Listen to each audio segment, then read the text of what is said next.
Welcome to Bridging Two Worlds podcast with me, your host, George the Medium. We will cover all things spiritual, psychic, healing, aliens, paranormal, and more.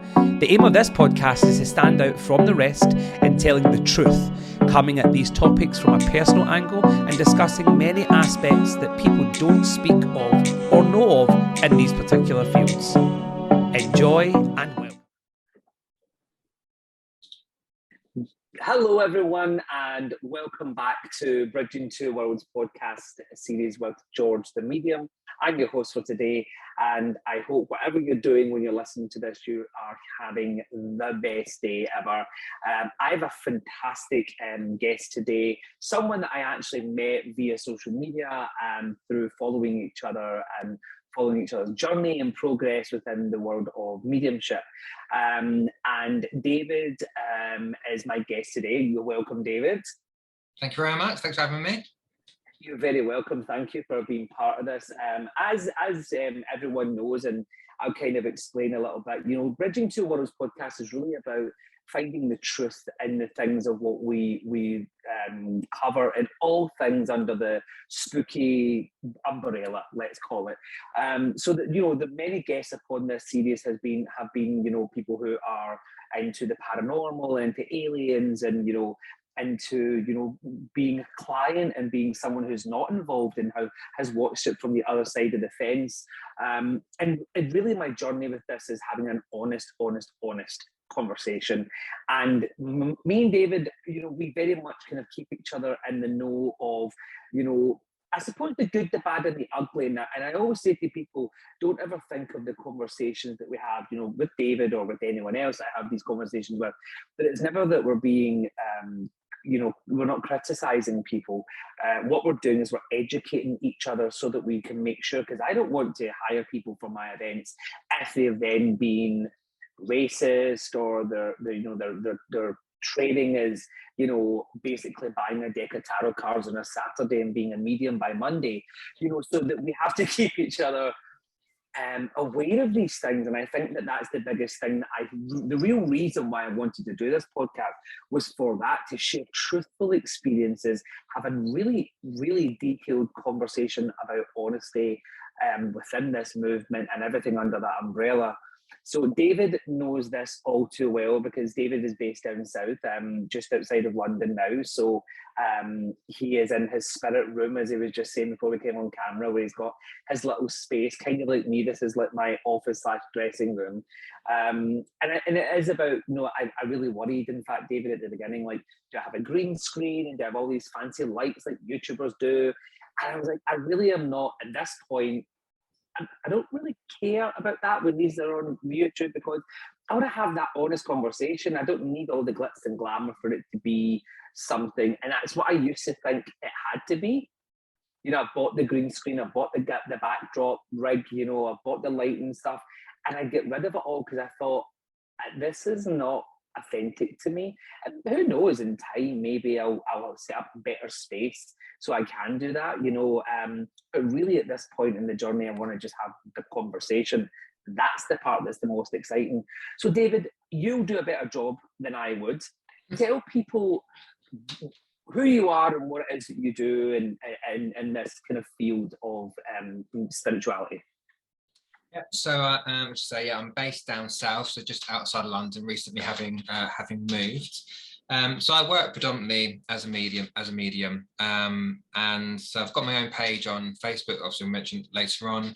But yeah, within my page on Facebook, like yourself, I do read, so I do offer free readings now and again in my lives. But I think, like you, I like to educate people and empower people, because there's a lot of mediums on Facebook which just read, but I think that's not just what I'm about. And I think when you do this kind of work, I want to anyway, at least educate people in the ways of spirit, in mediumship, and share that knowledge that I have as well. So I do a lot of that on my own Facebook page, as well as the private one-to-ones and things. And most recently started to do more demonstrations with some spiritualist churches and centres online. So I've not quite gone as far as the physical platform yet. That's obviously something to come. But at the moment, yeah, just focused on just continued development, really, continuing my one-to-ones. And I've written a book as well. So I'm actually starting to write another book for my sins. And work on developing the more platform mediumship as well. I'm also a healer, but I think the pandemic put paid to that a little bit, where, you know, you just couldn't touch people. So that's kind of stopped at the moment, but I'll come back at some point, I'm sure. It's interesting, the point that you mentioned there is that even though you're saying the part in which you're doing your work, you're working and developing at the same time. Yeah. And the thing is, that's not really, if we can call it the Facebook Live mediums, no offense to anyone, but if those ones who are just doing all of these readings every day, 7, 8, 9 times a day, and just reading for people all the time like that, I don't know if there's growth in those people other than what they want is views, likes and clicks, and obviously then they can make a return on that money wise, and then they grow the celebrity name and the celebrity fame, and the rise of being famous is more important than the healing work that we do. Whereas the angle that you and I come from, and I love what you just said there, is the fact that every time you're working, you're still developing and growing. And so within that development, obviously you were fortunate enough to be part of like a spiritualist church. I think that was really at the point when we met. You were part of that. I actually get kept away from the churches.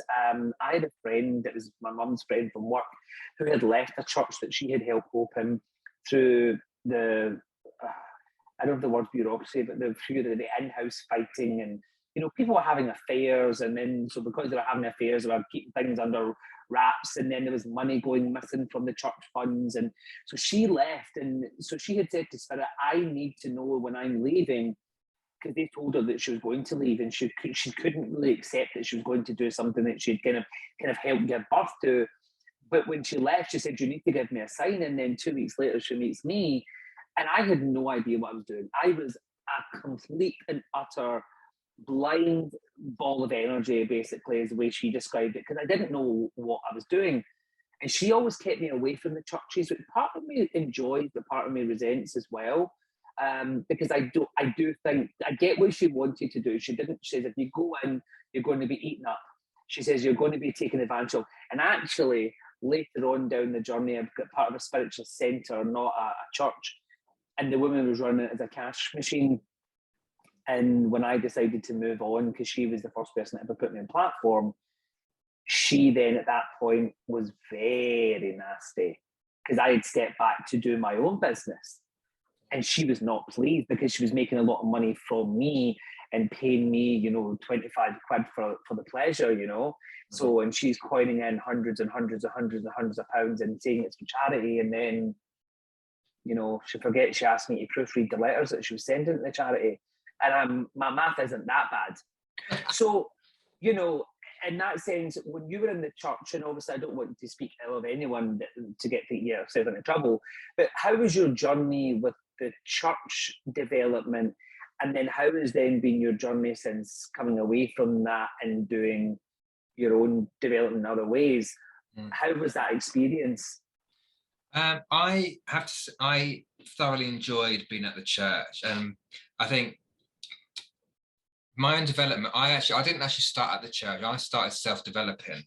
So I started by myself anyway, just by researching and learning what I needed to learn. So actually when I got to the church, I already had a foundation of something. So for example, I knew what grounding and protection was. I knew what all the chakras were. So when I started sitting in the circle, I already had that.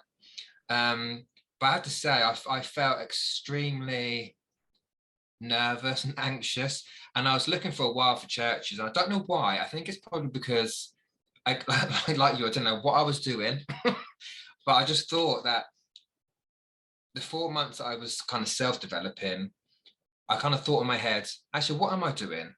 What am I looking for? And because when I started developing, it wasn't necessarily to be a medium, but it was more to just opening myself up to something else, whether I guess more on a psychic level than a mediumship level. But then as I joined the church, I think the mediumship, it came in naturally. It wasn't something I thought, oh, I need to do this to be a medium. It kind of, that's kind of the way it went, and I just followed that, and I followed that energy, I guess. And so, yeah, and I think joining the church, it just allowed me to, I guess, express what I was feeling and have a conversation with people who were like-minded, who, if I mentioned that I felt something or perceived something, they didn't look at me like I had two heads, which people outside might have done. But it was more of a shared experience where everyone respected each other and we were encouraging each other. And then, yeah, got taken up to closed circle.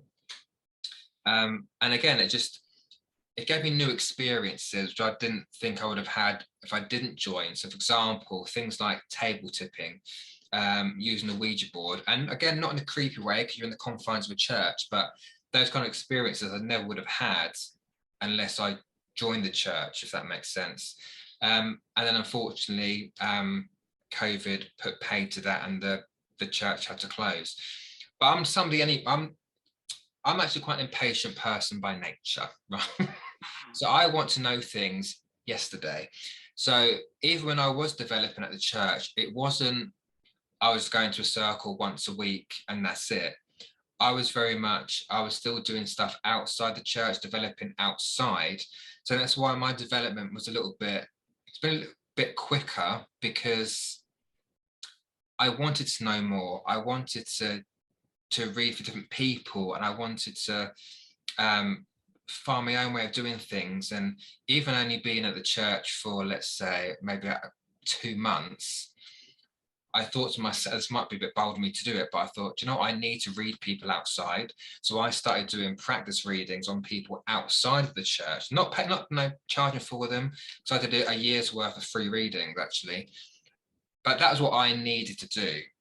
And I think, and I didn't have anyone's permission to do it, because actually I don't need anyone's permission to do it. Where I have some circles which are like, no, you study here and you follow I'm not doing that because I'm my own person. So I did for me what I felt I needed to do, and it's got me, I guess, where I am now. Obviously, the development continues, but I think it's beneficial for me to be involved with like-minded people, because outside of that, I have no mediums or psychic people in my family or my friendship circle. I've always been the odd one out. So going to that kind of environment was actually a benefit for me. But I do know of other people who have had experiences within church circles which have not had the same experience. It's interesting because I'm like you. I don't have anybody in my family who was like this. The only person I've been told was like this was my grandfather on my dad's side. He's long gone. There's nobody alive now that has the memories. So I don't have that really kind of gutting that I'm kind of a bit disappointed that I don't have anyone that I can talk to about it in the family. So it's kind of just me. My mum has a little bit of a sensitivity, more empathic than anything. She has a conversation with spirits. She doesn't get anything back, but she every day she's like, and she's wonderful because she asks for so much love and healing for others. She'll say to the spirit, such and such is not well, please look after them, send them healing if you can, and she does that. And I think that's such a selfless thing, she gives. And so within the church that you were in, looking at that, there was a tremendous amount of support there. And also there was not restraint. Now, that was something that I loved that you mentioned, because there is so many circles, there's so many development places that are very, very, they put shackles on you almost, that you cannot go anywhere, you cannot do anything else, you're not allowed to do anything else. And I think that's so wrong, because nobody knows how someone's journey is going to be. I mean, you started going in being psychic in your mind, and then you're saying the mediumship is natural to you. So there's so many people who are the opposite, though. Everybody wants to talk to the spirit world, and listen, to be a good medium, you need to be a damn good psychic. And so people forget that there's all of that. And there's a lot of online training, and I love the fact that especially since lockdown, there's been a tremendous upscale in people taking online. So there's people like myself who can watch a really, really acclaimed medium online that I would never have been given the chance because they're maybe based down south, or they're at a Finley College or something like that. So from that, it has allowed that. But I'll be honest, I would say that during lockdown, because my business just died, like literally, it was gone. And in the matter of a day, all of my dates were cancelled. So from that, it was, I didn't really get any sort of bother from the spirit world. And I wasn't involved in anything spiritual. I decided I wasn't going to do any online Zooms. I decided I wasn't going to do anything. I did a training program I needed to do. I actually took a bit of time just for me to disconnect. And I actually find it's given me more drive now than I probably would have had during that. Because my problem now in life is motivation. Like I have a thousand ideas. I'm putting into practice. I need to get the wheel going, you know. So that's kind of important for me to do that, and that's why the podcast was so important, because I want to have the honest conversations. So looking at you doing online readings and your own development, I think we have to develop by ourselves and develop with people. I think it's amazing that you have groups of like-minded people.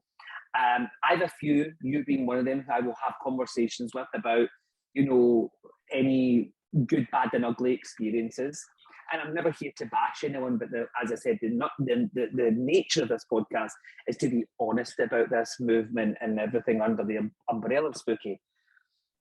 Online readings, what did you learn from doing the first few, let's say the first 20 online readings that you've done? What have you learned since then till now? I think it's a realization, and it's actually a positive thing. If I look at, it's just interesting because I started all my readings on Facebook. So when I first was developing, I first started doing those online readings. It was on my personal Facebook page, right? And it was just a little chat group, and I had invited, you know, friends, not family, my acquaintances, friends, didn't put close family in there, just a little chat group. So I would go on and I would I would do it almost every night, I think, when I first started, just because I was like, I need to get this. And that's how it started. And I wasn't quite sure about how it would work, but a chat group, couldn't see the people, couldn't hear them. No, it was literally a chat group, no video, just they couldn't see me. It's just a chat group. And it worked. And so, okay, that's different. It's unusual. I'm not quite sure what's going on here, but it's working anyway. And then obviously I moved to my Facebook, my own business page there. I think what was interesting is, it was only recently actually, when because I still do online stuff with the church as well, and it's really interesting that some people were so surprised that mediumship still works online. I wasn't surprised, because I've been doing it for the past 4 or 5 years, which proved to me that it doesn't matter what platform you use, whether it's phone, video, email, even bleeding text message, whatever, it still works. And I think some people still have the old school mindset of it needs to be in a church, it needs to be done in a spiritual center. And through my learnings, doing those kind of things, it really taught me that you don't need those things. But if I look back, when I first started, I did think, how does it work if I'm not sat in front of someone? How does it work if I'm just on a computer or a text message or whatever? So my learnings and my first readings on Facebook really taught me that, one, I have got an ability, because I can't see anybody. I can't be accused of cold reading. I can't be accused of looking at people's body language. I can't see, I can only see a comment. I cannot see a picture, hear a voice, look at a face. So it proved to me that because I do doubt myself quite a lot, as you know. And it's those kind of things that I'll have to look at myself sometimes and say, you can do it. If you can do it on a Facebook where you can't see no one, what are you worrying? What are you worrying about? So I think it really taught me about the ability that I have, and how spirit, if they've got a message to say, they've got something to say. And even the evidence that I gave is specific. It's not, I don't like watery, generic stuff. I like specific, random information coming through. So it taught me that. But on the other side of it, if I look at some other people doing similar thing, it can also teach you that there are people that can hide behind it, can hide behind a screen, automated messages, all that stuff that I can't stand, quite frankly. But it taught me more about myself, and trying to be more confident and to understand that I have got this ability, and no matter what anyone else has got to say about it, that I can do it. And I think it's really good. And when I look at it and think about it, really, look at the foundation that you have, the fact that that's how I started. I started doing readings really by not seeing anybody. So if that's the case, I need to tell myself off sometimes and go, look what you can do without looking at a person, hearing a person. I know I'm repeating myself, but if I look at that and go, okay, I've done that, where nobody else in the church I knew was doing that. It was all very much had to be in-house, and spirituality, spiritualism, mediumship has to be done in the confines of this, that, or the other. I'm like, not really. Not really. So it's almost like a little bit being a bit ahead of the curve, because again, there's some people that are like, no, it's amazing, it works. So I wasn't really surprised when they were saying, oh, it works online. Yeah, I know, because I've done it and I've been doing it. Do you know what I mean? So that's interesting, because I would say that you and I would be kind of part of the movement of modern day mediumship. And some of the greater older mediums have said, Gordon Higginson, phenomenal medium, which a lot of the mediumship stuff that we are learning and training and teaching nowadays is a version of what he taught. And so I remember there's an interview with him, and he says, spiritualism has to grow and evolve. We have to move with the times, because otherwise the spiritualism will die in its feet, basically. So there is that, where it's really, really interesting that that you were doing these online readings kind of before they became popular, if you want to look at it. There's a sense of everyone now doing these text message services and dial a psychic and all of that. And I'm not saying that some of the people who are there are not amazing. In fact, I've got a really, really funny story. I worked with this lady when I was in my early 20s, 18, 19, 20. And she was a phenomenal kind of magnetic kind of lady. And I had, like you, I'd started to develop and not really knowing what I was doing. I'd done a lot of free readings for a long time. And I used to go and like hold people's hands and close my eyes, because I had no other way, because I had nobody to teach me. Like, I hadn't met the friend of my mum at that point. So I was really just like doing what I could. I was going to the library and reading through old books, because there was no internet.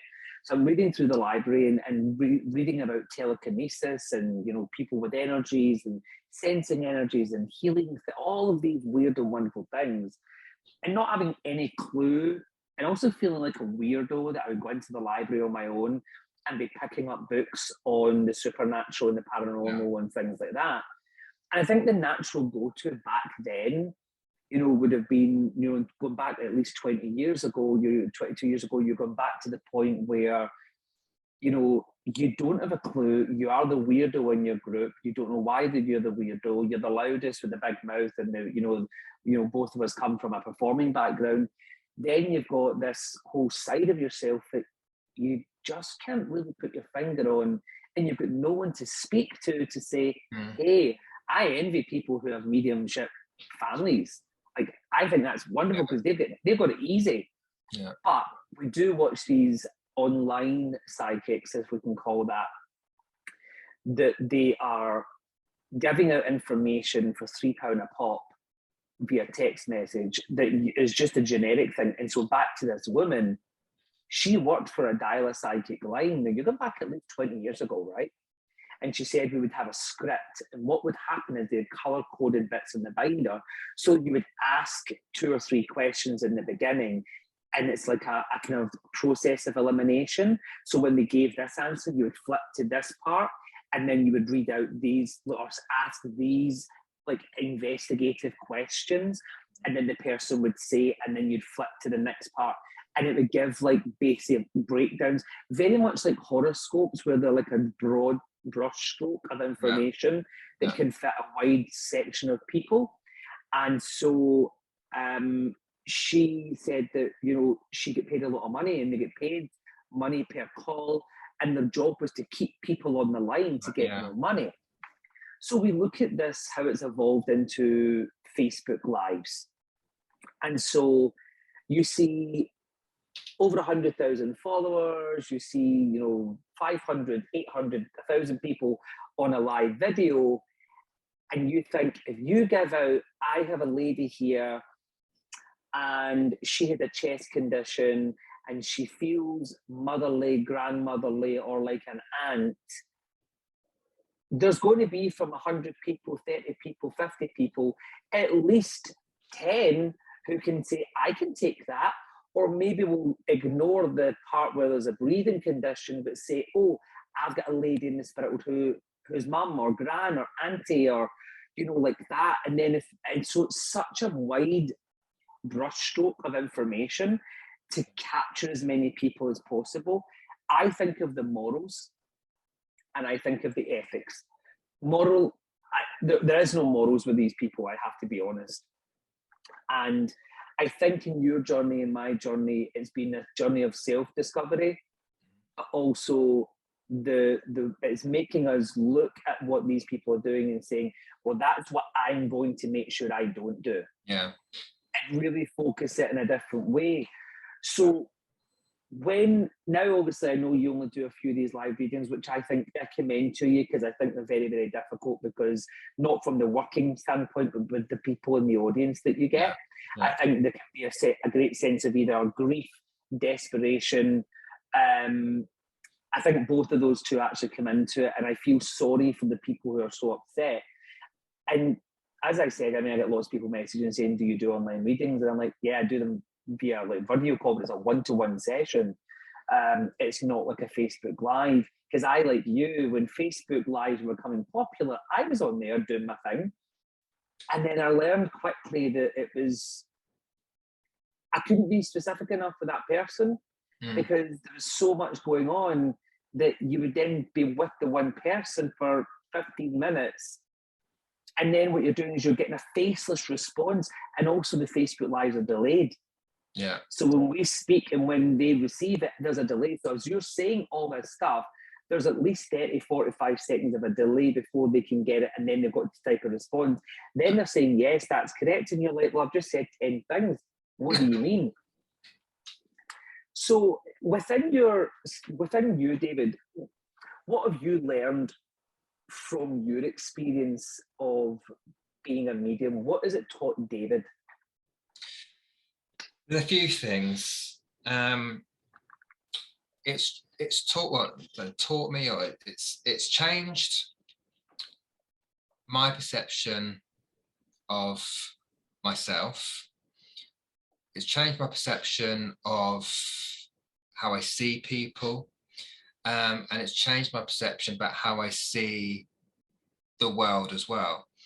And I noticed that, you know, from when I first started, right, I think I meditated every day for about 4 months because I was so determined to get the meditation down. I mean, I've meditated previously, but not the same kind of meditation.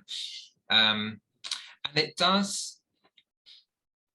it's taught me actually a lot of compassion, actually, and how to think about people in a different way, how not to judge people. I'm not a judgy person, but I just think, you know, we're all sometimes, capable of, saying something or think about something about somebody, and you kind of catch yourself going, oh, maybe I shouldn't have said that or thought that kind of thought. So it's taught me that. But it's taught, do you know what? I think more about death now than I've ever thought about it. Some people might think it's strange, and some people might think, if you're a medium, surely you should be all right with it because you deal with it on a daily basis or whatever. But actually, no. And I spoke to my mum about this a while ago, and she said the same thing. I think because of what we do, we see how, and we feel actually as well, how death impacts people, whether it's be the death of a parent, a sibling, God forbid, a child. And I don't dwell on it, but I sometimes sit and think, even if I watch a program about a medium, or I watch a demonstration, they're giving out messages and all that kind of stuff, and you see people receiving the information, it sometimes triggers me to think, how am I going to feel when that happens to me? How am I going to feel when that person dies or this person dies? Do you know what I mean? There's been a lot of death in my family anyway, but luckily I've still got my parents, touch wood. But I lost a step parent in 2012. All my grandparents have gone. But you look at people who, and I've read for people who are much younger than me, who've lost both their parents. They've lost a child, and it sometimes makes me think, and not worry about it or panic about it, but I do sometimes think in my head, what am I going to do? How am I going to cope? Will I cope when that particular person goes? And I only think that's because of the impact we see that the grief has caused on other people. And we're the ones that are trying to help them get through that grief. And I just hope when the time comes for me that I can use my own words or wisdom or whatever, or my own knowledge to get me through that as well. But it's really it's really taught me that spirit are still there, that we're not by ourselves. And I do take comfort in that. And I can be doing something really random, and someone will pop into my head. The other day I was cutting some bread that we just bought from the supermarket, and I was putting some cheese spread in it, and suddenly my granddad popped in my head. I'm like, oh, okay. Now, cheese spread and bread, that had nothing to do with him, so I wasn't even thinking about him, but it just popped in my head. So it's taught me to live, I guess, a more, I don't know what I want to say, peaceful life, or I live life with comfort and knowing that whatever happens, I'm going to be all right. And so it's really taught me that, and it's taught me actually the importance of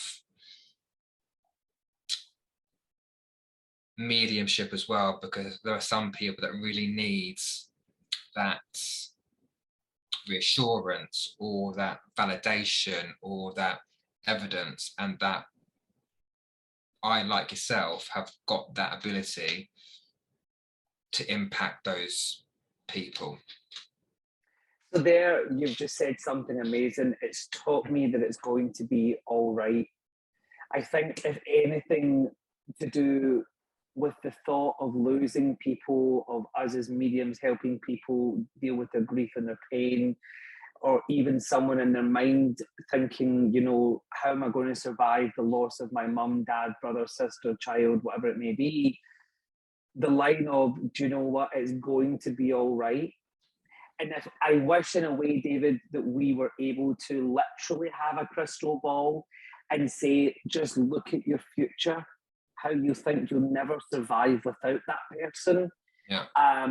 And like that, your granddad popping in has probably had a really good message, or literally just to come in and say, hey, how you doing?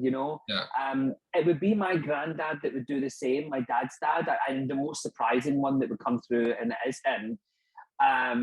But his wife was my grandmother, my nana, who I was the closest to, and many people know a story that she doesn't come and talk to me.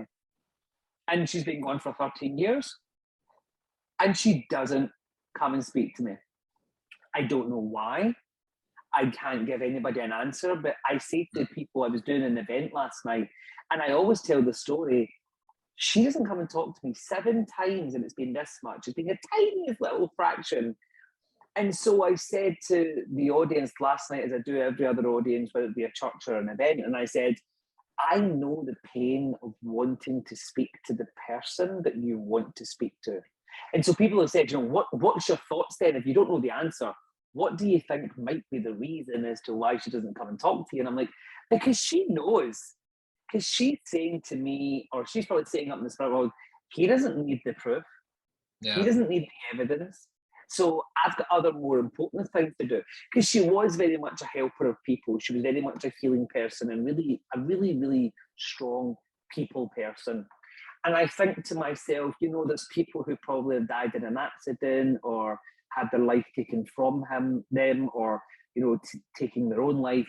I think she would be the right kind of person in the spirit world to go and be the person who helps them cross over. Although your family and your friends come and get you, I know that there is what we would understand as ascended beings, or, who maybe are no longer within their physical self, but they are these, whether you want to use the word angelic beings or ascended beings, I believe, and I know it's been spoken about through Gordon Higginson's teachings, that there's this they come forward to help the people who pass traumatically. And I kind of think, that would be the kind of thing. If she could pick a job in the spirit world, it would be that one. Yeah. Yeah. I love that you've said actually what everyone has said in the course of the podcast filming. Everyone has said how much that they, what have they learned from the experience. They've learned so much about themselves. Yeah. And it's not the answer when I was thinking of having, I have 2 fixed questions every episode. And it was not the answer that I expected. Like, it's just not, but it shows me how much we learn about ourselves. So I'm always envious of the fact that you got the chance to be part of a church, that you had a group of like-minded people, and that you had a support network there. I think I didn't have that other than my mum's friend. So it was only her opinion and mine. Like, I didn't have a group of people. Yeah. And then when I got that chance in more recent years, I opened a non-profit development group because it was to give back. It wasn't to gain. Yeah. It ran for 9 months and it became very toxic, and I was being stalked by one of the women from there, and it was not nice. Yeah, I know. I don't know why she didn't know, but she, my goodness. But yeah, I learned a lot in that though about community and support within the movement and helping each other. I know that you do a lot of these demonstrations online with other mediums for good causes to support other things. It's not always about self-gain. And I love the fact you said you gave a year's worth of reading for free for that reason. What's the thing that you think from your development as a medium? Because I think a lot of people listening will be people who are either in development or on their own spiritual journey. And there's so many of them out there that, as I say, they do a weekend course, or they buy a deck of tarot cards on a Saturday, and they're a medium by a Monday, But what would you say from what you've learned within sitting in your own personal development and sitting in a safe space, like with a group of people in a development circle, open circle or closed? What's the one thing that you feel that you would take on and say to people, this is the most valuable lesson that I got? The main one that always pops to mind is not comparing yourself to other people. And what I mean by that is, I think for me, the process, and I heard Mavis Patilla say this as well, when you start developing, it's really exciting. And it feels really natural because you're suddenly getting ping, but all these things, well, it's exciting. And then as you develop further, it then becomes unnatural. It feels unnatural because you then put a pressure on yourself to get more, get it clearer, and let's say you're develop in 2 years, and so you put that kind of unwarranted pressure on yourself, and then you start looking at other people that's also developing, and you might see somebody who's been in the same class as you, and suddenly they're a bit further ahead and they're a bit over there, and they've just been offered something or they're doing something. So then that frustrates you, and you think, why? And then so it then feels more unnatural, because again you're trying to do this, do that, and it's not working. And eventually it comes around to being more natural again, because you take the pressure off, and you've experienced more. And I think that's one thing I learned, is not to look at other people and go, well, why is it that I work my backside off every day doing this, that, and the other, when I don't feel I'm getting so far, whereas that person over there, who I know for a fact hasn't done as much development as me, is suddenly bells and whistles, and they're getting all these bookings in, and they're, and whatever. And I think I have to stop myself from doing that. I've got to tell myself off from thinking that, because as I said earlier on, we're on our own journeys. That's my journey. That person's journey ain't mine. I don't know what they've done in their development, so I can't really judge it. Although at the time you do think about and go, why? It's so unfair. Why? But then I have to sit back and go, actually, this is my journey. This is how it's meant to happen. This is my guide team, that's behind me, who are putting things in my place for a purpose. They're not giving me all these big things to do because maybe subconsciously I'm not ready for it. Maybe I want to do it, but I might not be ready for that thing, but that person's over there that's doing. And I was also told by Medium once, and I quite agree with it, is that, said, David, your guys don't want you to be a flash in the pan. They don't want you to be fast, develop. And then 2 years later, you're nowhere to be seen. Because you've used all that up in that moment. So I've learned to go with the flow. And this is what I say to people, go with the flow. Go with what you feel you're meant to do. Don't push it, don't rush it. As I was told numerous times, enjoy the journey, like a train ride. You get on the train, don't focus about the end destination you're going to. Focus on the stops you're going to stop off at. Focus on the people that are going to get on the train with you. They're going to get off at some point as well, and that's because they're meant to. Some people will stay on the journey with you, but go at your own pace. Allow it to develop as it's meant to develop. I've been doing this for 5 years. I've done some open platform, but I still haven't really done a physical platform yet. But that will. That's what I want to do, but that will come when it's meant to come, and the opportunity is there, it will be there. So and also use your instinct. If you are offered an opportunity and you feel it's not the right time, then don't do it. Don't do it just for the sake of getting yourself out there, or because it's going to give you some kind of recognition. If it doesn't feel right, then it probably isn't. Not to say it won't come again, but it might come in a future time. But I've said no to quite a few opportunities that have been put my way, and I've said no because I just didn't feel it was the right time, or wasn't the right thing, wasn't the right person, and I've said no. So make sure you feel that as well. So go with your instincts. I think that point is so important to talk about, because there is many people that will put many opportunities in front of you for the good, the bad, and the ugly. And I think the excitement and the willingness to do for others, especially when you're developing and you're growing in your early stages, you will happily do these things where people are literally using you and taking advantage. And so I then have to remind myself, something doesn't feel right, then I know I'm being given that for a reason. Yeah. And naturally I'm thinking, well, it makes sense. Let's say I booked a venue, the date is correct, this is but when something is off, there's a reason that something is off. And I've been asked over the years, can I do charity work? And I normally do 2 events a year. where I work for free and I give my time for free to help raise funds. And currently I'm doing something coming up in April for we're raising, there's quite a few mediums doing the platform in person. A venue's given them the place, and they contacted me and they said, listen, can we be can you be the star attraction, and can we work alongside you, and you know, we can do this event for the war in Ukraine to try and raise money for people who are in war, in the fleeing of the war. So, you know, I said, you know, we're all the same, you know, although they were my previous students, like, we're all going to share it together. Like, it's not just about me and then you, it's like us together.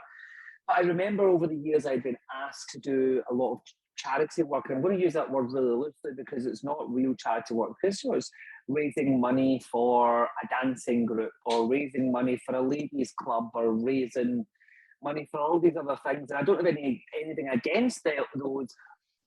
But normally people pre-book me for my free charity events, you know, before the new year starts anyway. They're like, hey, can we get you for something this year? And I say no. And they're like, oh, well, could we book you at some point? And that's fine. I don't challenge anyone on their charity register status. That's not what I'm saying, because I know people have events that they do things. But the reason that I'm very, very unsure of doing things now is because I was used. I did do an event for free. They charged a tenner a ticket. There was over 100 people there. And it turns out it was more for, I'm going to say things so I don't get people into trouble or myself into trouble, but a ladies group. And all they were doing was raising money for them to have their ladies' luncheons. And so they thought they would have a psychic night for a night of get-together. And the money went into their club. I found out this through an ex-member of this ladies' club. So you can imagine. But yeah, it's one of those ones where I'm like, this is a little bit disappointing. I'm trying to be really careful I don't say things to get anybody into trouble. That's why I was really trying to think of the words to use there. But yeah, I think, you know, the journey and what we have done as mediums up until this point being, you know, both of us have come from different backgrounds. You know, like you've been lucky enough to have the internet when you were doing yours, like I was at the library. But the discipline in which we provide, I know you're very, very disciplined. Actually, I'd say you're more disciplined than I am, because you were able to write this wonderful book, and I have only ever dreamed of doing so, and I'm not even anywhere near it yet. I think I have maybe the first paragraph that has been sitting for about 11 years. I think that's it. I actually wrote a play. Me and my friend wrote a play together. She's a wonderful playwright. And we wrote a play and we got so far. And again, the discipline in me was, it was my turn to write out a big section, and then it stopped. You kind of just dead in the water. But it's interesting because the play was about the life of a medium. And so I wouldn't act the part. You know, I come from a performing background back in my younger days, but I wouldn't act the part. I would have someone else play the part. But I'm almost feeling now inspired to go back to the writing. And me and her have been working on this for about 8 or 10 years. Like, we've started and stopped this play. But I now think I have more lessons that I've learned to apply to that. Yeah. What about you with your book then, David? What took you to write? And give people the name of the book and where they can find it, if you don't mind, because I think it's really important. Yes, the book's called Coming Down to Earth, and it's available on all Amazon platforms. So I self-published on Amazon. So whether in the US or the UK or Australia or all over the place. Now, I was never a huge reader as a kid, right? I would rather be listening to music or dancing or doing gymnastics or something like that. Anything but to read a book. So not that I can't read, but it wouldn't never get my attention. So never in a million years did I think I'd write one, right? But like anything, I'm always very inspired by spirit. And my nan had passed away in January 2018. And shortly after she passed, I kept getting placed in my head, and you know what it's like when you get that thought keep coming in, you can't get rid of it, and you know that it's coming from another place. And I kept being told, write a book or get put in the place the idea in my head. Right, and I was like, I think for a while I pushed it aside a little bit because I thought I can't write a book. Who do you think I am, being an author? But eventually I kept getting like, write a book, write a book. I'm like, okay, well, what do I write a book about then? I don't know. What do I write about? But it kind of came to me to write a book that will help other people, developing mediums, budding mediums, people who think they've got an ability but don't quite know where to start. And that was the idea behind it, is helping other people, because I know what I've been on. I know that my journey's been like, and it's not been all roses, I can tell you. Whether it's confidence issues or skeptics, trolls, or that kind of thing, seeing these other mediums talk about certain topics that I don't agree with, and looking at it going, some of that out there is, to me, seems very disingenuous. Some of it is all airy fairy, and it's all rainbows and butterflies and unicorns and robins flying around your heads like, you know, Snow White. And that is not my reality anyway. So I wanted to write a book, and it's called Coming Down to Earth because the book is told in quite a very honest but down to earth and real kind of way. And people, the feedback I've had is that people have really enjoyed it because it's like I'm sat next to them reading it out to them or something, just having a conversation. Because it's how I talk, right? And no, the topic of swearing is brought up in spiritual circles as well, but there are swear words in it, and it's not like effing and blinding every 5 minutes, nothing like that. But when I've got a point that I really want to express, there is a curse word or a swear word, because that's just how I talk. And it's just keeping it real. It's not all, you know, head in the sky and it's all this, that, and the other, but it's a real, it's not an autobiography at all, but it's a documentation of my development, but also with my points of view on certain topics in there.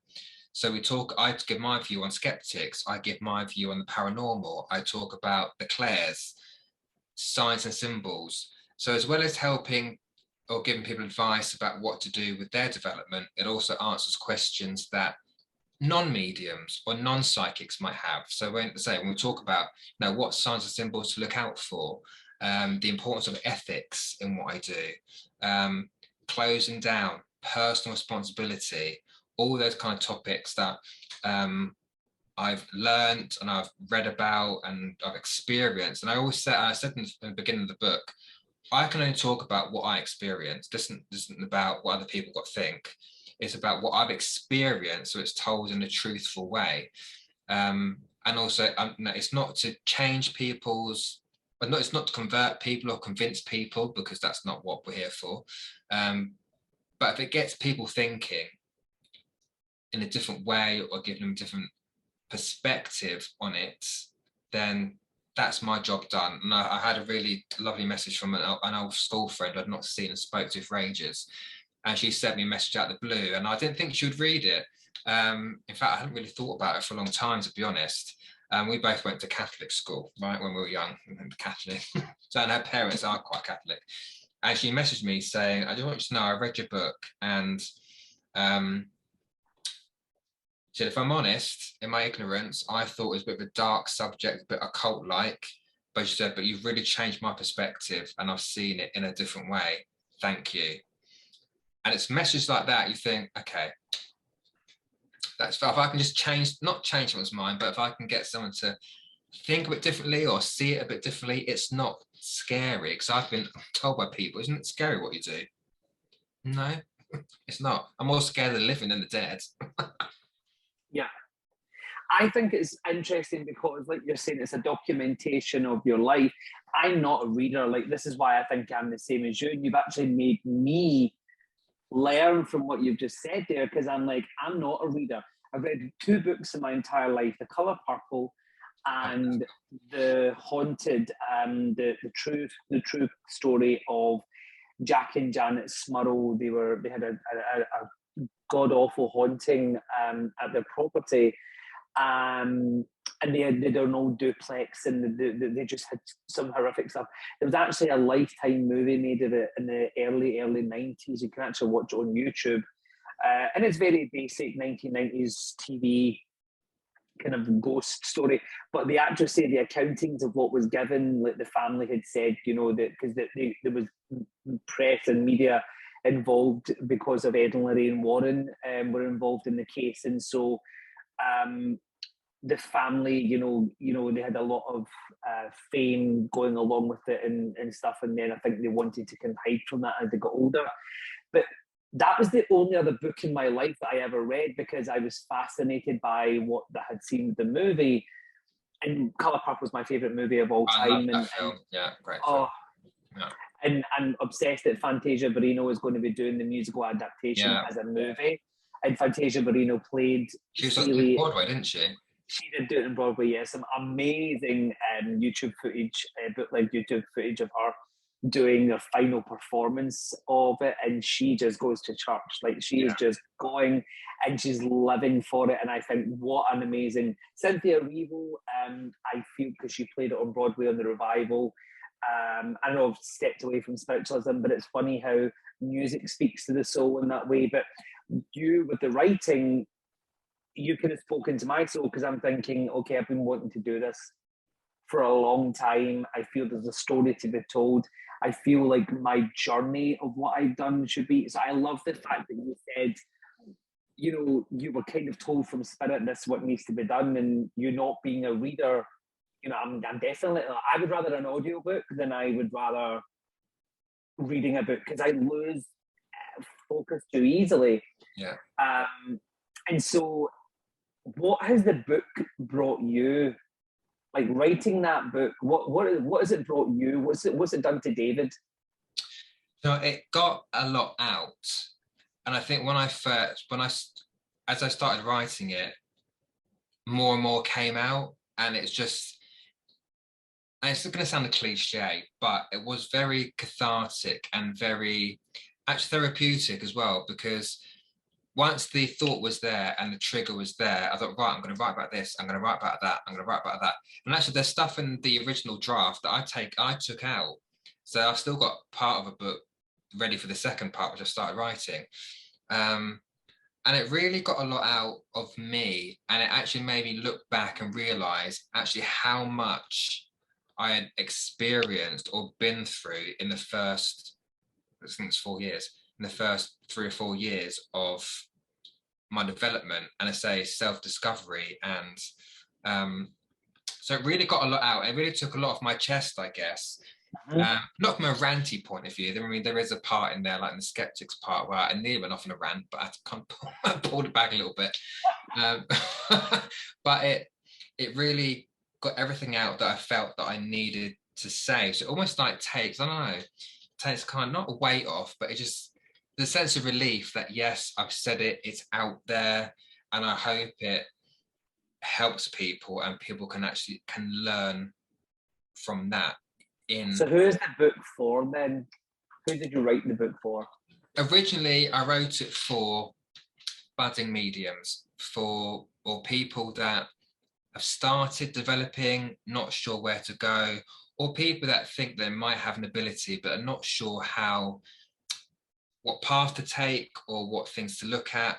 But as it evolved and developed, with the topics I put in the book, my mind was thinking, okay, this can also answer questions which people who are interested in spirituality have. So, for example, there's a lot of these haunted dolls and all these things on, well, I'm going to go there, but I give my opinion on that because, again, I have my own opinions on it. So I'm giving my thoughts on it. And that may answer a question that a person has, that are these things haunted? Or is that haunted? Are graveyards haunted? All that kind of thing. But also, I know people in my family who are not particularly spiritual, but they've still read the book. And in fact, my stepmother and my dad's cousin, they both used it in their book club. And their book club read it and reviewed it as well. And I'm guessing some of these people are not particularly spiritual. But again, it gets people thinking from a different perspective and thinking, oh, okay, maybe there is something in it, or maybe it's not so scary and they're not raising the dead. Do you know what I mean? So if anybody's interested in it, I know it's a book that not everyone is going to want to read. I wouldn't want to read a book about football. I ain't interested. And it's the same thing with that. So hopefully it answers questions that people in general have anyway. I'll leave the link to the book in the description and stuff of the podcast, so people can find it. I think I think you tell a story really well. So I'm making a suggestion of maybe could you do it in some audio recording? Like, could you audio record? Because that might be quite good for the people like me who are not a good reader that maybe want to. I put podcasts on when I'm in the house. I've got smart speakers, so I just speak to them and just have my podcast running in the background as I'm going about my day. So maybe like just, I don't know, like that was just a thought. It has been suggested by a few people. I have looked into it. It's a bit more technical than I thought it was, but but it's something that I have thought about, and people have actually asked for it as well. So you never know. Exactly, and the fact that part 2 is already in the works is even better, because then the people who did learn from the people who did learn from the first one, and I love the fact that it is there for a development tool from an honest opinion and perspective of a medium. So we have a greengrocer van for anyone that's listening that's chiming outside. So he comes at 9 a.m. and 3 p.m. normally, and then 5 p.m. And he chimes his heart out all day, and I'm thinking, oh my goodness, so no one gets a long lie where I stay. But yeah, I love the fact that it comes from an honest opinion. You know, it's your opinion, it's your shared experience, it's your lived experience. But also to speak to people who are maybe have an interest of a believer or of a non-believer point of view. I love that you've written it for those people also. And it's interesting that it unfolded as the journey went on.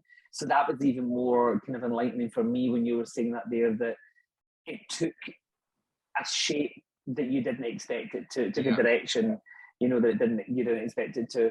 So what do you hope others learn from your experiences, David? Like, you know, if there's something that you can say as your words at this point in your journey, or when David is no longer here, however you want to frame that, what do you hope others have learned from your experience that you're able to give to the world?